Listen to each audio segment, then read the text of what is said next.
Hey, we're live. All right. How's it going, Chris? Doing well. How are you, Wythe?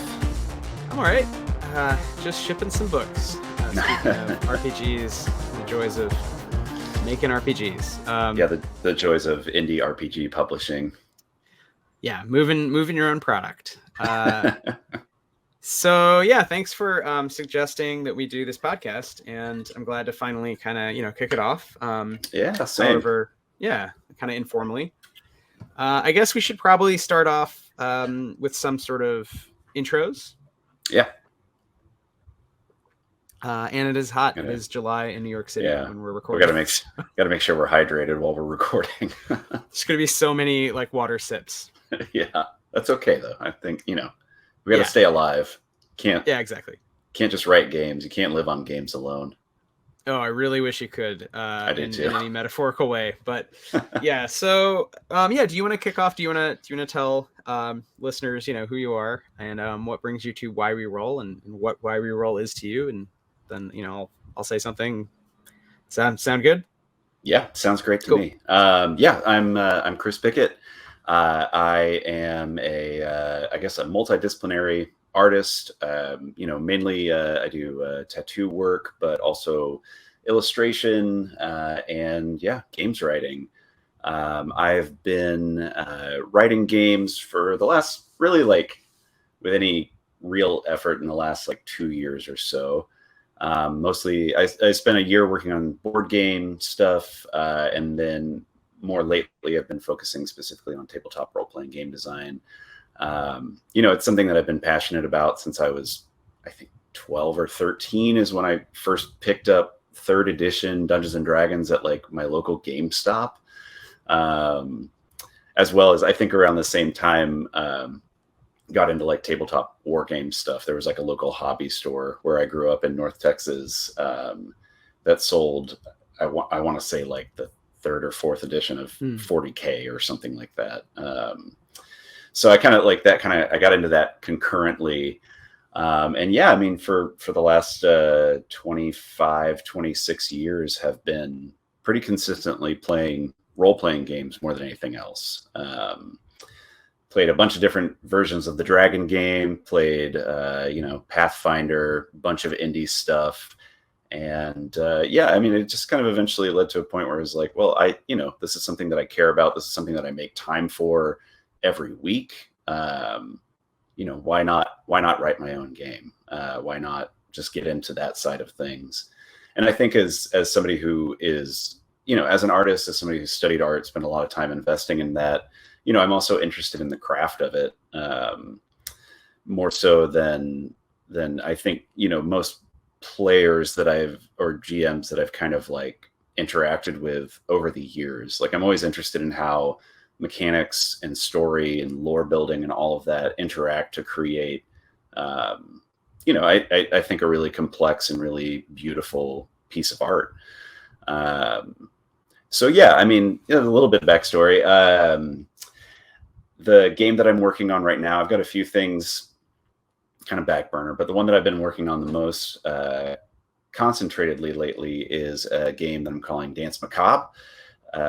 Danse Macabre. I don't speak French, which makes the setting for my game a little dubious. But it's a semi-historical, I guess, low fantasy game, taking some of my favorite aspects of the fantasy genre, but also taking some of the, I guess for me, maybe goofier or I don't know, some of the sillier aspects out of it. It's meant to be really grim. It's meant to be really dark, but also rooted in real world history at the same time, real political economy.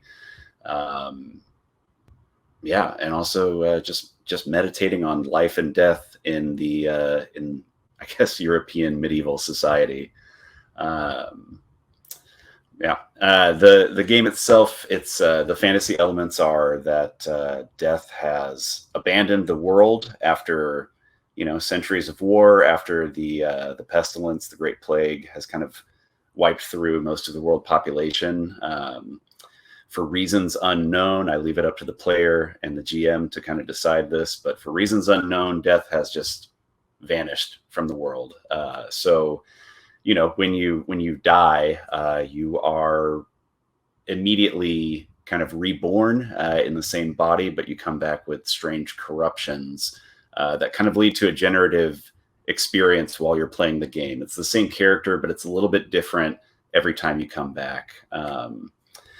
And yeah, I mean, for me, it comes out of a love of OSR stuff. It comes out of a love of high lethality games, but also wanting to have some kind of like continuum or continuation for the characters.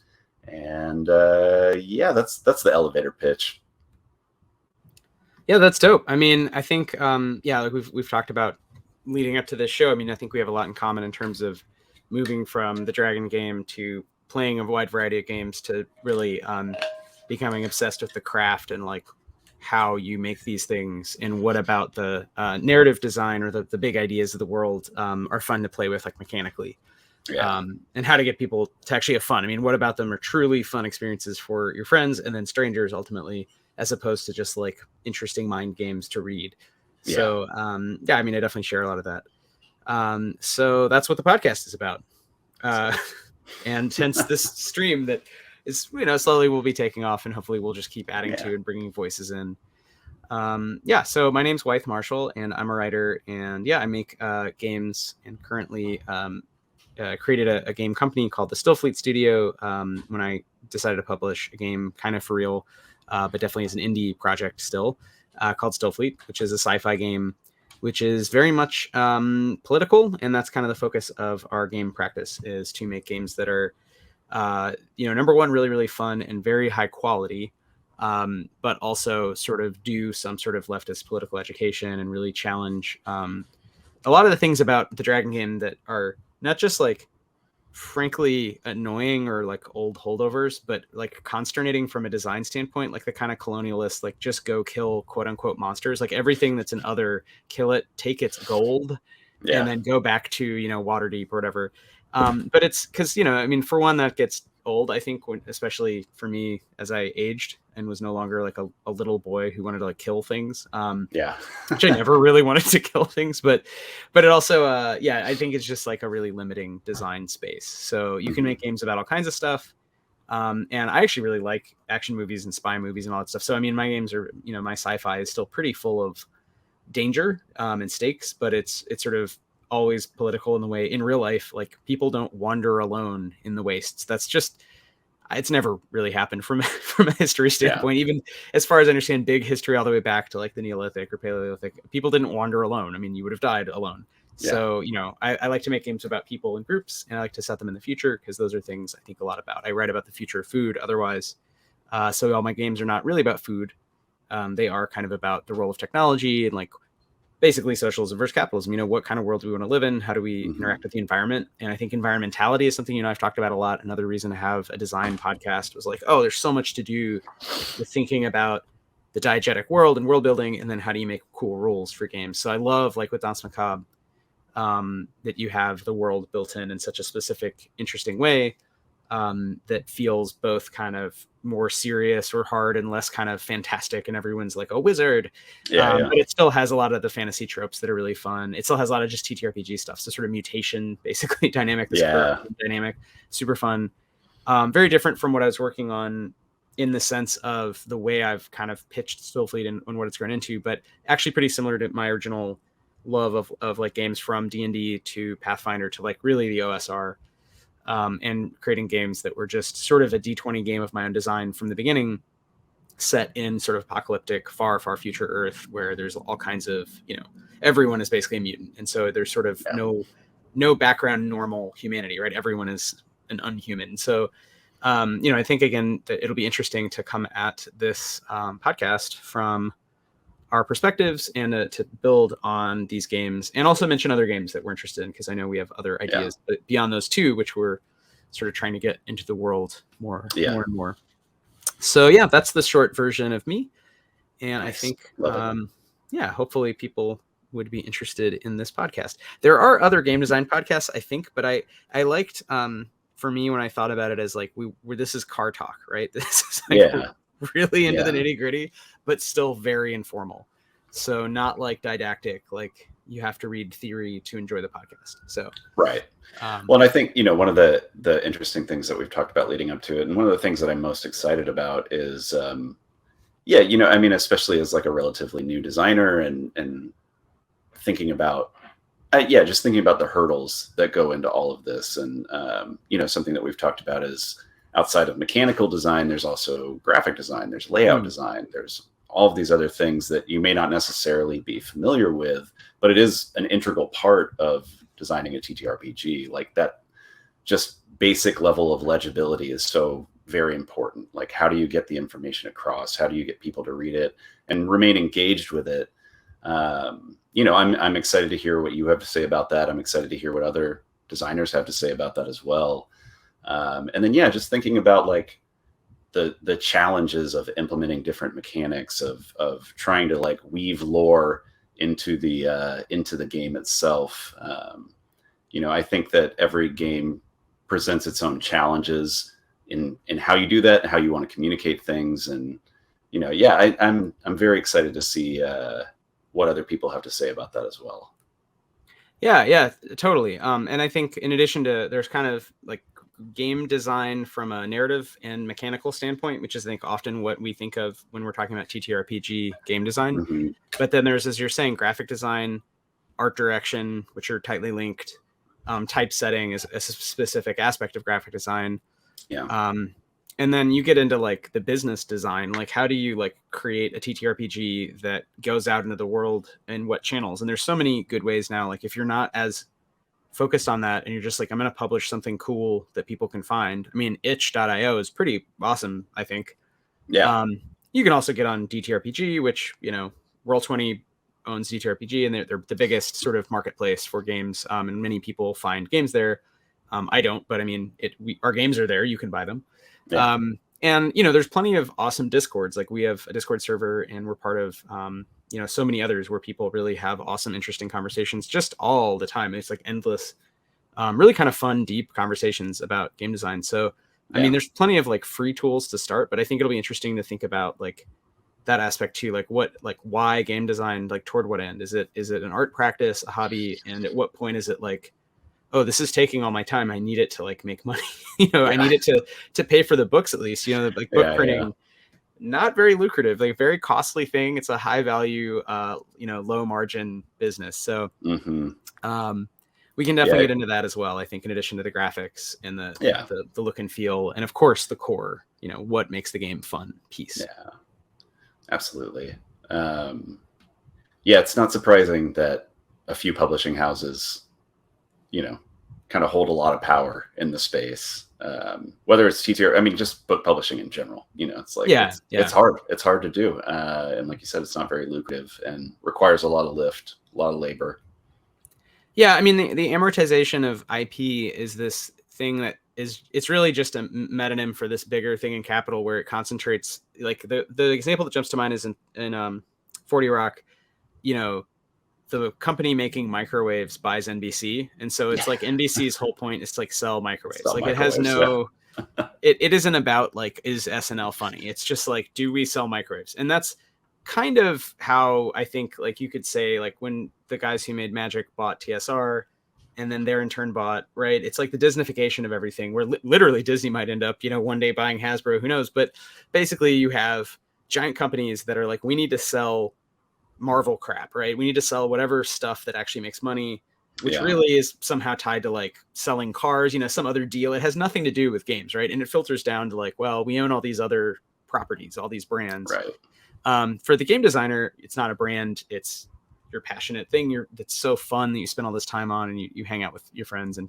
try to make really enjoyable and share deep experiences. It's like making art. It's like making a play.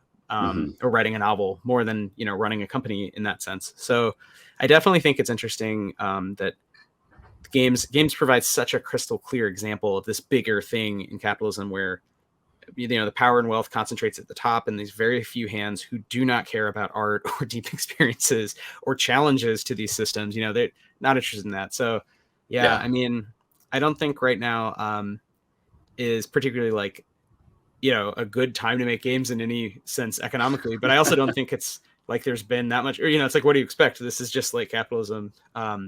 And I don't think it's a bad time in that sense either. It's like, well, there's plenty of people play games. People love this stuff. There's a lot of new people discovering TTRPGs specifically, which is awesome. So yeah, absolutely. Yeah. We can get into all that stuff, and I'd love to hear your thoughts. I mean, this is stuff we haven't talked about as much. I feel like you and I have talked a lot about like specific game things we find fun, but I am curious what your thoughts are on, because you've also tried to make like a war game with someone, and you've had some practice in this world too. So yeah, for sure. These will be episodes, I guess. Yeah, well, let's save it for for an episode. But I think talking about the market economy of even just putting a game out is super interesting. I mean, from my experience, war game, board game stuff that's more materials heavy or component heavy, I guess I would say, like that's a whole can of worms. Like you have to have so much volume in order for that to be economically feasible in any way, shape, or form.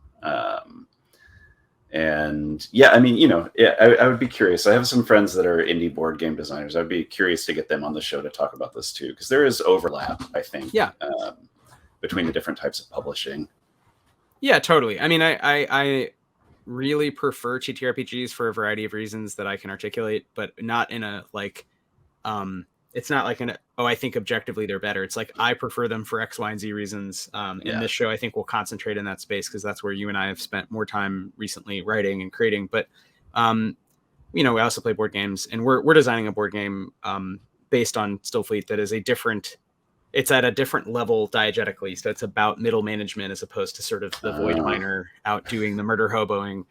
But it is ultimately, and it's card based, so it'll all be cards, different kinds of different cards set up in a play area. But that's definitely something I'd love to talk about because it's very much a draft, in process kind of game. So it's sort of playable and it's sort of like doesn't make any sense yet, but yeah, so we'll have on different folks.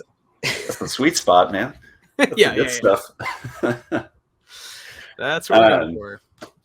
Well, speaking of Stillfleet, let's talk about it. Let's talk a little bit about Stillfleet. I mean, we got brief intro at the top, but I would love to hear more about like what the kernel of Stillfleet was, like where outside of just having played games and being like, oh, this is something that I want to do. Like, do you think that there's an identifiable moment where you were like, oh, I have this universe that I want to put out? Because I think one of the cool things about, one of the many, many, many cool things about Stillfleet is just how thoughtful the kind of background, the lore building, the setting itself is. I don't know. Can you kind of speak to how that came to be? Yeah, thanks a lot, Chris. I mean, it came to be like, I think a lot of big long-term whatever projects, especially kind of artistic projects over years unconsciously while consciously playing games and trying to do certain things like one at a time. But the totality, it's one of those like cloud droplet distinction problems. Like when did all of those things become Stillfleet specifically versus, well, Wythe runs a lot of like OSR games set in a very specific setting. He's like built up in his head, but in a way that I feel like I really vibe. And I always mention this kind of early on with like the work of not just M. John Harrison, who wrote the Viraconium books, but writers like that who kind of satirize the urge toward like nerd culture and who also do it very politically and very, very elegantly. So the prose level is without parallel. I mean, it's just some of the best writing. I think Le Guin, similarly, raised by famous anthropologists, kind of trained as an anthropologist, is satirizing anthropology and satirizing aspects of left politics while still ostensibly like kind of a socially aware leftist herself, right? And definitely a feminist and all that. So I think those writers like always have stuck with me. And when I think about my own world building, like I get really into it because that's fun, but I see that like some of the job is to make fun of that and allow players to like do their own world building and kind of meet them halfway. So anyway, that's all said. While I was like creating all my own specific things, I'm sure my brain was also just working on like, man, some of these things are just not that fun. Like D20 games to me, played them since I was 12. Yeah. I think I'm a little older than you. I started with 2E. And it's just like, it's not. I'm not digging like I've played them I've run 5e relatively recently.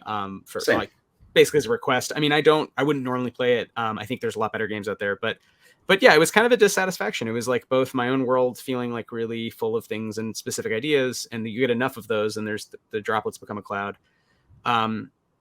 And then very specifically that OSR move of just like rejecting stuff I didn't like about sort of the received, okay, we all play D&D version of TTRPG culture, to the point where I eventually rejected the ball, the D20 itself.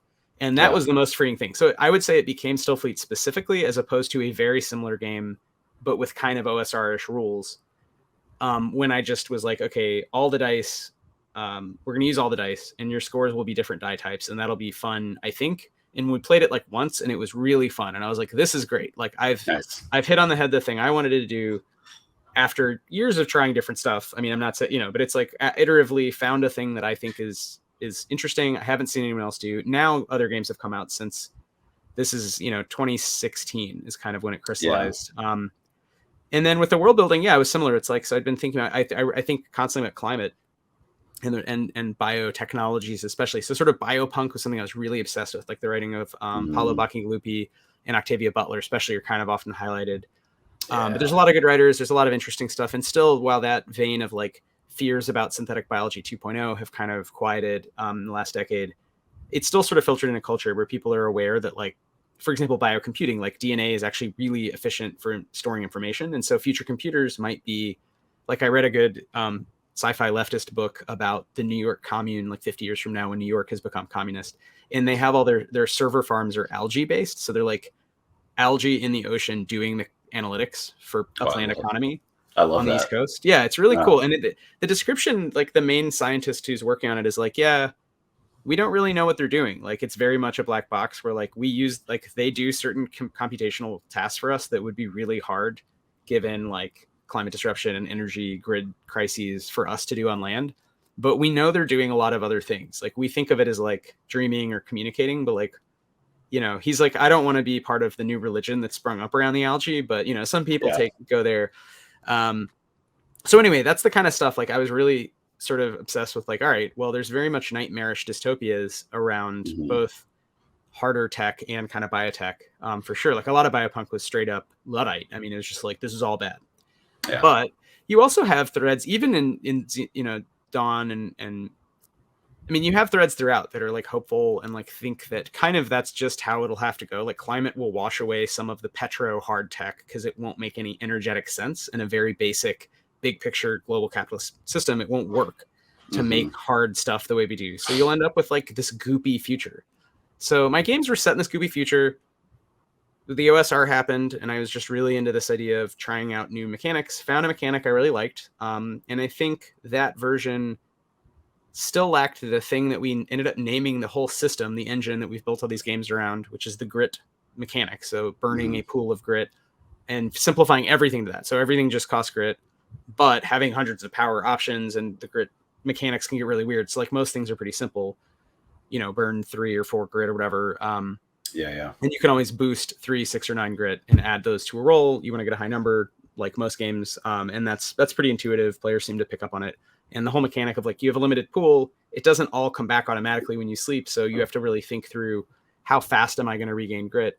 That all makes sense. That came a little later. So I'd say that was kind of the last piece of the puzzle when the setting became also distilled and moved away from Earth. So just kind of going in the hard SF direction of like, you're on an abandoned alien space station was really just a complete like fiat design choice of like simplifying what I would call the narrative structure. So that players feel like they know what to do from the jump. So players and GMs, there's an evil company. They have this space station. It has all these time space gates. They can go anywhere in the universe. You can go back to Earth. They're from Earth. You can go anywhere you want. But the fact that you're in a sort of smaller space and there's all these sort of portals, but they're mostly unexplored. They're dangerous, whatever. It's all kind of MacGuffinized on purpose and just kind of echoes other SF. It seemed to help players because when it was set on Terra for years, which is where it mostly was, it was like, post-apocalyptic Earth could be anything, and it was so big and vast. And I still have that's still a major setting for the game, but there wasn't any defined narrative structure. It wasn't like the one evil company you work for So I Right. guess that was the last piece. So I would say it actually became really Stillfleet. I guess, yeah, it's still like maybe 2016, but it was when it was like defined as a game about you are complicit working for sort of early middle capitalist, industrializing company that has access. It's found the treasure trove, right? It's found these gates Hmm. called stiffworks that can go to other planets safely. And they're all synced in time just for complete MacGuffin science reasons so that you can come back and thousands of years haven't passed, Yeah, yeah. So you go back and forth and you do trade, and the company wants to do trade in a very kind of unequal, unethical way. And you are meant to, as the player, freak out at that and subvert that and eventually kind of fight the company in some way. But it's not, that stuff is all, not written out in the book too much because people take that in many different directions. And some people just want to fight space goblins, and that's fine. And some people, Yeah. it's very slow burn and more theatrical character development and more kind of everyone's a bad guy, kind of paranoid setting like Spire, which Hmm. is a similar game that came out by a more famous writer right after I'd already kind of developed this. So it was an interesting process, and that's kind of a long-winded answer, but I hope you get the sense it's like there was no one moment, but I think Yeah. definitely the narrative structure of the venture for the company was the like defining, now it's one kind of game that's specific, if that makes sense. Yeah. Yeah. Yeah. No, I think that does make sense. I mean, that's something that I really appreciate and enjoy about the game. Something that I constantly feel, I guess, just exhausted by whenever I'm running a game is like, how do these people know each other? Like, how, like, Mhm. what's the point of even getting this specific group of people together? And for years, running fantasy games for me, it was like, all right, I'm just going to do the tavern thing. You're all in a tavern, and a fight breaks out, and what do you all do individually? And then like you had this kind of like way of shoehorning people into a narrative structure. Right. Um, and it's just like after years of doing that, I was always just like, this is so dumb. Like I feel dumb doing this to my players. I don't like it when a game master or whatever does that when I'm playing as a player character either. So it feels arbitrary. And so yeah, I really appreciate that there is this kind of quick start way to jump into something where it's like, this is the reason you're here. Whether or not you agree with it, that's beside the point. You're here. This is your job. That's what we're doing. And I think there's also something that's deeply identifiable with that as a worker in late stage capitalism, where it's like, you don't have a choice. This is the system that you're in. Doesn't matter if you like it or not. You got to play the game.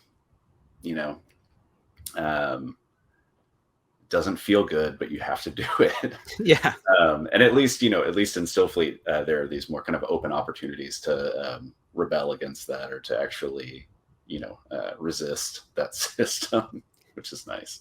Yeah, because it has to still be fun. So like the games that Right. the murder hoboing that's happening before it exactly was reversing the valence. Instead of my friends murder hoboing and me as the GM shoehorning in like a political cause that then they were like, oh, that's cool, will help, basically the sort of well-meaning socialist nascent state of post-humans, and try to stop this kind of corrupt conspiracy of the sort of Burkers, the sort of new industrial types.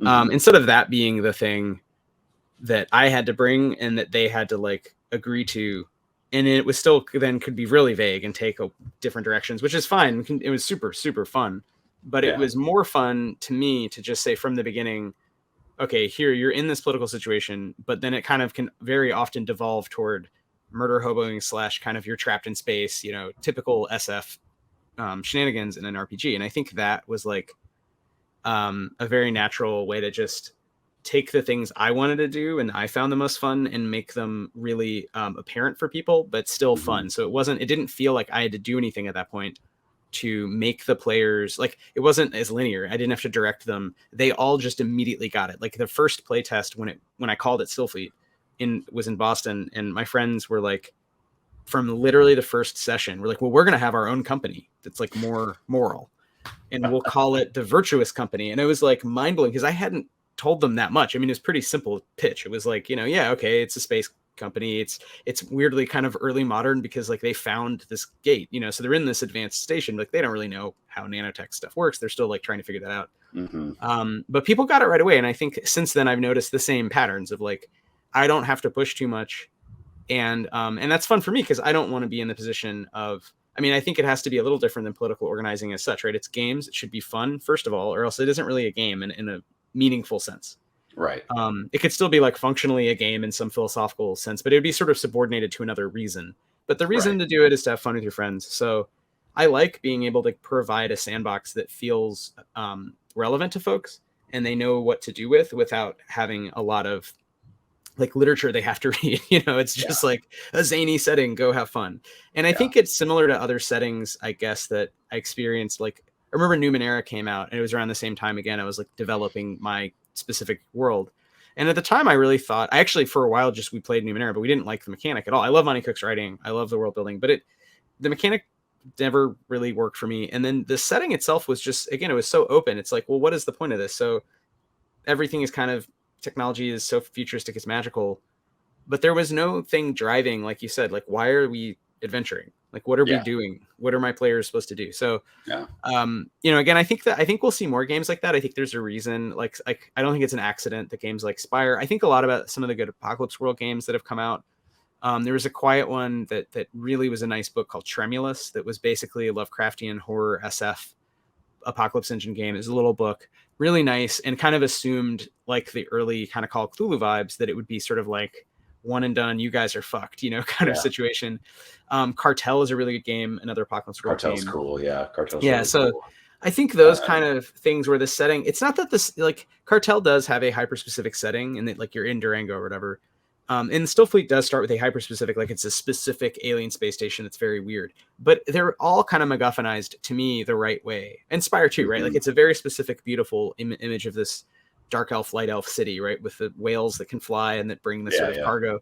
But like at the same time, it's left mostly open and you could just leave. And so it sort of provides a very specific starting place for you to then go elsewhere. Whereas I feel like the move when I was a kid on was really big games had to be sort of a whole world, and the game company couldn't tell you too much what to do. And I think that was actually kind of a weird misstep in terms of like how people actually like to experience games. They kind of want to be told something pretty specific in my experience, at least to get started. And then they hack it, they take it apart, they do the opposite. But no, I mean, I think I would agree with you. I think it is a misstep. And, you know, I think, Spire, you know, of course, Stillfleet, since we're talking about that, you know, even maybe like Blades in the Dark, it has a way of front loading the politics of the game. And I think that does a lot for the general flavor. You know, it's like in a lot of like, again, a lot of Dragon games I've played, a lot of other like fantasy stuff where it is that other, I guess, kind of design philosophy where it's like, well, we have this big detailed world, but like, just figure it out from there. You know, it's the politics are always so vanilla and they're not really that thought out in any significant way that affects the player characters. So, you know, it's like, it's kind of like, what else do you do other than murder hobo? Because you're essentially in a world with no political ramifications for what you're doing and thus no moral or ethical ramifications for what you're doing as well. So yeah, I don't know. I appreciate a game that just puts it out there right in the floor and says, this is the political system that you're in, you know, this is your role in it, and then lets you kind of figure out and be generative through play from there. Yeah, and I think we'll talk next week with your game. It's a similar question of like, well, what does it mean to be a hero in a world that's screwed up, where the structure of the world, you know, has these problems? And I think it's really a question. It's kind of the difference between like network TV and prestige TV, IRL in 2023. It's like, do we think generally being a cop makes you a hero automatically, or is it more heroic to like think about pushing back against really corrupt structures of power? So I think obviously because I remember being a little kid and being really torn in that way, where it's like I both wanted to be a hero, but I saw the appeal of being a chaos goblin, right? Just like being a min-maxed, just, you know, crazy character in like Planescape and just doing whatever random stuff. Yeah, and it was fun. It was fun. Yeah. but I also over time got kind of tired of that, and I could see my friends and I could see people with different levels of kind of kid ADD stuff, they would get variously into it or out of it. And for them, if they weren't as interested in acting and character development, like writing, it really was a question like, well, they didn't really want to do hero stuff actually at the end of the day, and doing just murder hoboing with no point does kind of get old, if not fast, then eventually it gets old. For different people, different thresholds. Again, play what you want to play. But I definitely think there's a lot of games now that are at least saying, look, it's not as open-ended because people might like a little direction to kind of, that bottleneck to just start. Like you said, like you're in a tavern. Okay, why are you in the tavern together? And some of the classics, if you think of Lord of the Rings or something, it's like, little dudes smoking weed who don't want to do any heroic stuff, who have to do something to save the whole world.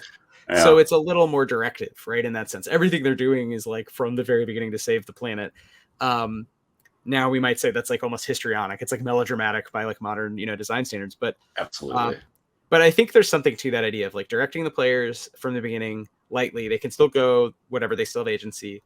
And then also considering that heroism is not probably what most people actually want to perform.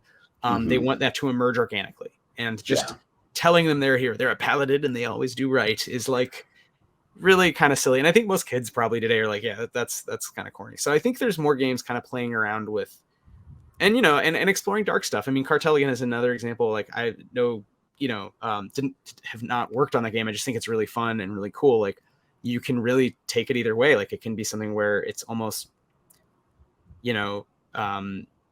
too much like law enforcement is good or law enforcement is bad and being a narco trafficante is good. But I think a well-played game would just explore like these are real people who have interesting situations that can be dramatic in a very fun way to sort of inhabit. Just like if you imagined a knight fighting a goblin could be a fun dramatic situation to save the town or whatever. But again, just freshening it up, coming in with new situations. And I think some of those questions, just to me, it seemed very obvious that other people weren't exploring kind of biopunk, the sort of mix of technology and time that I feel like was really, maybe because of the anthropology of technology, like it was very apparent to me that would be interesting. Like, okay, you found a bunch of alien stuff. It's very advanced. You don't know how it works. So what are you going to do with it? It is kind of like magic items, but having the ability to talk in the idiom of like hard SF to players has been so fun. They ask the wildest questions. We'll get in these they're like, how big is, like, what's the circumference of this planet? Or like, oh, the gun that when you shoot it at people, it splits them into different multiple copies. It's like completely ridiculous science fantasy, but we'll get into like the physics of like, okay, so there's some quantum entangles, and then it's like, how do you divide by self or something like, and it becomes these little philosophical moments that are super fun. And again, you could play it as in as goofy register as you want. You can also have very epic, like we're going to like, and so that's part of it, like perform your fun political journey with your friends, but in a low-key way where at the end of the day also you're just going to go home and not be playing games anymore. So it's not organizing. It's not going to lead to anything immediately. It might help in the background, just be part of your life and have you more able to express, and with friends, like ask questions, and kind of like shit test, like kick the tires on different political positions. How radical are you? These are ways that we can express ourselves through games. So again, I think maybe your game will get at some of these issues about death and dying. I mean, I can imagine, all games can get there in terms of depth, but just to speak for Stillfleet, those were things when I decided to make it a real game and publish it. It was after many years of these different pieces coming together and feeling like, oh, I can finally articulate them. It's not what I set out to do, but like when I realized I could say these things, I was like, all right, screw it. Let me try to like put it out and see what people say. Absolutely. So. No, I think you're right. The what do I want to say? Political consciousness, right, is it's something that develops slowly over time. It's not, I think that for some people there might be like big epiphany moments, like I don't know, read the Communist Manifesto for the first time or something, and you're like, oh yeah, we should own the rights of production. Like, of course, like those can be epiphany moments, but for the most part, it is, like you said, kicking the tires. It's figuring things out, and essentially, it is a form of play where you're trying to figure out where you do land, how you do actually feel about things. And so I think, gaming can be a really powerful gateway into that. And it's nice to think about entering that in a more intentional way, where it's like, this is, it's, I don't know, I'm trying to think of like video games from like the 90s or 2000s that kind of play around with that. There's like Red Planet or something like that. It's like you're a Martian revolutionary, stuff like that. But it's like, that always feels very secondary. Right. Because you're still ultimately going on tactical shooting missions in a lot of those games. Fallout has a lot of that stuff built in too. Yeah. And it's a survival game with politics, which is halfway there. But the narrative structure, I haven't played a lot of the newer ones really, but the earlier ones I was really into. And it's like, you didn't have to do anything too political. You could kind of just murder hobo in a world that was political, which was, again, was still mind blowing at the time, I thought. But yeah, all that's to say that, I think that I think it's interesting. I think it's also important that we have games that allow for those structures to at least be in place, that allow people to explore it. And, like you said earlier, I think one of the beautiful things about tabletop role-playing games is that it is open-ended. You can do what you as a player want to do in the game. Right. And whether that's, you personally, or you're really inhabiting your character, like really role-playing, whatever. So, people will do whatever they desire in the game world, but having the structure in place to play politically and to, I think just really like ruminate on those ideas is really important. Yeah. And I think something that we've thought about as a group, as the game has moved from a hobby, book that I wrote for my friends to a product for a small business that we're trying to make work in terms of just being able to make more games, at least, like at minimum. Yeah. And luckily we've been, we're really appreciative. Like, a lot of people have been really supportive. And so it's not like we haven't taken out some crazy loan or something. We're doing fine in the sense that we haven't like lost money while producing physical books, which are really high quality. And we took a lot of time on and made a lot of art for and all that stuff. So I will say this is one of the nicest, but this is it's so great. Like, I love holding it. I love turning the pages. Well, we really I convinced everyone to do this, like the big book approach, which in retrospect, I'm like, oh my God, it's so expensive and time consuming to do that. But the upside is, like, it does feel nice. The paper's really nice. It's just, it's a beautiful book. And that has only minimal, in terms of the design, right? It's only minimally to do with me, because I mostly was writing it. So, I have to shout out my friends who joined me on this epic adventure there. But I was going to say, some of the ideas of like politics and games for us as a company is exactly about exploring those boundaries too, and not reproducing Stillfleet. So while I love Stillfleet and we're going to keep making content for it, we're also coming up with new ideas and trying to figure out, okay, what's next in terms of other ways to kind of do leftism in a fun way in game universes that isn't like, Stillfleet is a little more like Spire in that it's kind of a kill your masters game, right? Like, sure, ultimately you don't have to, and the system is much stronger than you. It's not all the way to cyberpunk dystopia in that sense, but it's maybe further that direction from a fantasy game. But you can kind of fight back because you do have some heroic epic powers. So how do we design games that are lower power? How do we design games that are more appealing for kids? How do we design games with fantasy tropes and still think about sort of class relations, the role of like, speculative like races in games? Like, that's something that's a real live wire that Stillfleet kind of avoids by being just so silly. It's so far in the future. So the made up aliens are just made up. They don't correspond to anything in 2023.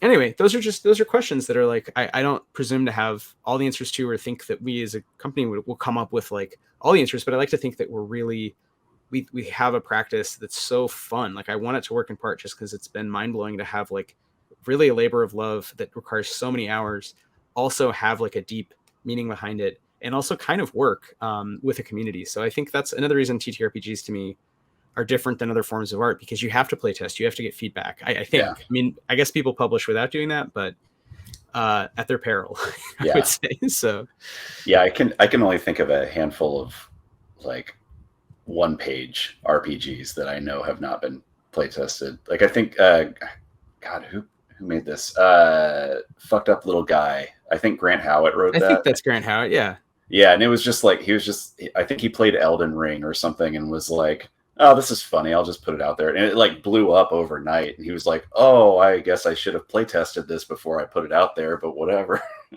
Like, yeah, but he's done so many of those one-page games, which play around with the same like 2d6 or 3d6 mechanics. Some have totally unique mechanics, but yeah, I think he's kind of earned it.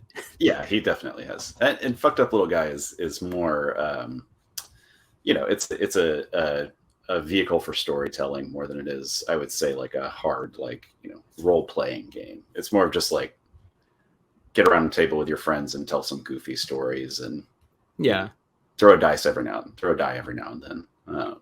I think most of those one-off, like, to me, they're always fun for one game only, because it's hard to imagine the arcs of character development going longer than a couple hours. Yeah. But they can be super fun, like Honey Heist and the Untitled Goose Game RPG was very fun. I played one of those as a goose, not as a GM, and I think the rolling, it was very unclear kind of when you rolled which die, but it also like really didn't matter. I was just like, I'm a goose who likes to smoke cigarettes and vape. That was like the thing I decided my goose got into, and I was just really aggressive toward humans. So again, very like that's just kind of murder hoboing, but it became weirdly about the politics of like non-human interactions in a small town. Goose human relations. Yeah. So anything if you put your philosophy head on can be like a little bit deeper, but yeah, mostly games are silly, and that's again, Stillfleet is mostly also a silly, like, a good time. Okay, it's good. It's good to be silly, like they should be. And it's good to be silly with dark things, which again, I'm excited to turn to plug Danse Macabre, which we'll talk about, and give it its own episode. But like, I think that's one reason people have really been drawn to Merc Borg and back to like the BX, like the early Dragon Game editions, where the lethality is very high, or like DCC. There's like a lot of versions of this. The lethality is high. Everything is just a murderous monster that wants to kill you, and it's sort of like living in a metal video. But there's something cathartic about that, and I think there's something cathartic about pretending to be a goose and all the humans are just annoyed at you. There's something cathartic about being the bad guy. There's something cathartic about refusing to being Bartleby, right? Like not doing your job well in Stillfleet, or Inspire, being suspicious of obviously your oppressors, but also like the ministers are probably sending you on a suicide quest. It's like there's something about leaning into the darkness that games can create a really nice, safe space to do as a friend group. So it's not as solo as video games, and it's not as tracked like linear as video games. And I think, that's, I imagine you have thoughts on that, I guess. So I'm that's really a question for you, but. Yeah, definitely. I mean, I think calling it a metal video is a good way to think about it. Like, I don't know. I think about camp a lot, or campiness, not camp in the British sense, but like, kind of like camp horror, things like that, where it, like, I don't know, you think about like Friday the 13th or any of that kind of stuff in that genre, where it's just like, yes, it is dark and it is ultra violent, but just to a point of absurdity, and I think that when you reach that point, it does allow for a lot of freedom, and a lot of just like, you can kind of do whatever you want. And we'll talk more about Danse Macabre, but that is something that I kind of wanted to explore with that game, where again, lethality rate is really high. There are mechanics that allow the character to continue going afterwards, but it's like, where do you take a character who, in Danse Macabre, we've talked about this before. I haven't said this out loud on the podcast or any public thing, but you start as a villain, as a peasant in French medieval society. You're nobody, and then you're kind of chosen or stumble across this kind of epic role that you're placed in, but you're still just, you're illiterate. You're for better or worse, just kind of like completely uneducated, and you're just kind of thrust into this world of like really horrible monsters and gore and repeated trauma of dying terribly over and over again. And so it's like, what do you do with a character like that? I think that there's a lot of possibilities. And I do think that that's why games like Mort Borg and DCC and a lot of the BX stuff is really popular, is because it's like, well, if I'm going to die, like, if you go into it knowing that, like what does that allow you to open up in terms of Right. role play. If you know that it's a dire situation, if you know that things aren't going to go well, maybe And it's that's an entertaining space to enter. yeah, exactly. And it's the freedom of the absurd that people experience with modernity. So as the Hmm. fin de siècle led to the First World War, you had the birth of all these kind of modernist genres of literature and art and cinema that were kind of trying to grapple with the meaninglessness, the horror of mechanized death, and Yeah. industrialized scale death. And I always think of the famous Sam Beckett phrase, I can't go on, I'll go on. It's like just what you're saying with your game, you literally die and come back. Yeah. You don't have a choice. You don't have a choice. You must go on. And I think I that might is I very might use sort of, that quote. yeah, you should look up. I Title mean, some of that page. stuff is, some of it holds up better than others in terms of actually reading those novels. But Yeah.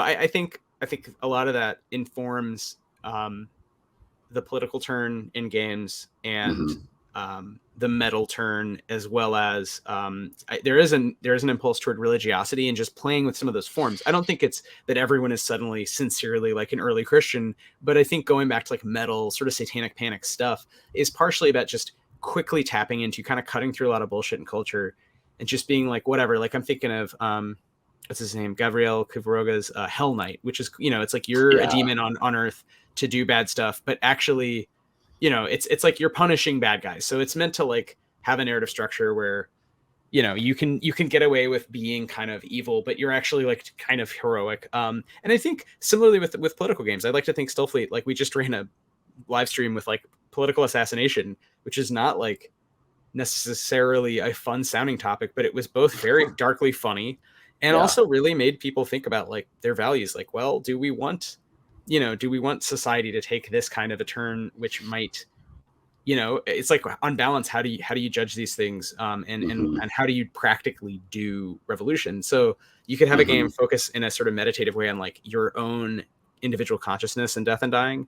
You can have it kind of further back in the cycle of someone's life and focus on your ability as an adult with some agency in the world, whether, a worker sort of like serf, a villain on the farm, or an elite mercenary, basically classic murder hobo type. Yeah. But, your agency to do something, to change anything. And what do you choose to do? Do you just make money, get loot, live well? Do you just do random stuff? Do you try to be heroic? Do you try to overthrow society? And I think, just having games be a little more aware of themselves and what they're sort of asking players to do. And not to totally knock, I think some of the early ones the writers probably were asking some of these same questions. It just occurs to me So. that it's been like the same sort of style of gameplay. And even through to today, there's still so many games that are just recreating like 1975 Dragon stuff. Yeah. And I think there's so much more interesting, just like what ifs to explore. So I'm really excited for this pod, in part because I think we're going to get people on. I think hopefully we'll even have some debates. Maybe some people will, have different ideas about sort of the right way to do it. But I think hopefully we'll have kind of that car talk, like ecumenical approach where we're offering different perspectives that are kind of useful. And hopefully if people like playing games, but also designing them, that's my hope, is that these would actually be useful thoughts for people to be like, okay, where does my game fit, in these various imagined low key, low stakes, but like imagine, matrices, right? Like, is my game more about this or more about that? Hmm. So I think that is a kind of an interesting thing that you and I kind of naturally seem to do is kind of ask those questions. Okay, is my game doing this or doing that other thing? So hopefully that's interesting to other folks. Yeah, hopefully. I think it will be. I hope so. And I know I've been talking forever, so I just want to say, I don't know, Chris, do you feel like this is a good place to wrap up episode 1, or did you want to talk more about anything else? Yeah, I think this is probably a good place. I did think of a few other questions related to Stillfleet, but maybe we'll save those for another time. I do, I think in a purely mechanical sense, I am really interested in the kind of distillation of things down into the grit mechanic, into those resource pools that you mentioned earlier. And then, yeah, too, I mean, this is less of a mechanical thing, more of like a world building thing, but also like, you had mentioned that, the kind of like races or species or however you want to qualify it in Stillfleet are so far off that there's no baseline human to kind of compare them to. I think that's great. But I'm also curious, like, kind of where a lot of those came from, if there are specific like sci-fi genre sources, or I know your work as a food scientist and writing about the future of food and everything like that also probably had a lot to do with it as well. But like I said, maybe we can save those for a sure. future cast, because I love the idea of resource pools. I think we could do a whole episode just around the mechanics of resource pools. Yeah, I think maybe what would make sense is we can do another episode where, we really focus on Danse Macabre and where you're at and how you develop that game and what you want to do with it. And then we can do these crossover episodes and talk about resource pools, and we can both kind of jump into that. Species, in Stillfleet, we call, we say species is your biomechanical heritage, meaning, okay, somehow you're embodied in some form as a robot or a person. And there are humans, but they're clearly meant to be like, well, wait, it's been 100 million years. Humans would have evolved, you'd notice. Yeah, there's something wrong. 1 million years. So something here is like wrong. Like someone has reset humanity like multiple times on different planets. And so that's part of the mystery of like, that is a trope that we're playing with in the game, and that we don't really there isn't a clear answer to spoiler. So if you look at all the redacted text and the sort of footnote stuff, there's meant to be open. But I mean, that is a trope from SF that we play with on purpose. Why? Well, just because the original version actually, on Terra was humans, mutants, everything, robots. Then I did a version with no humans. You had to be something really wild, and it was really fun. It did tend to be a little more goofy, and I think a couple of people were like, I just want to play like a human, right? I want to play like kind of a badass space marine who becomes more politically aware or whatever.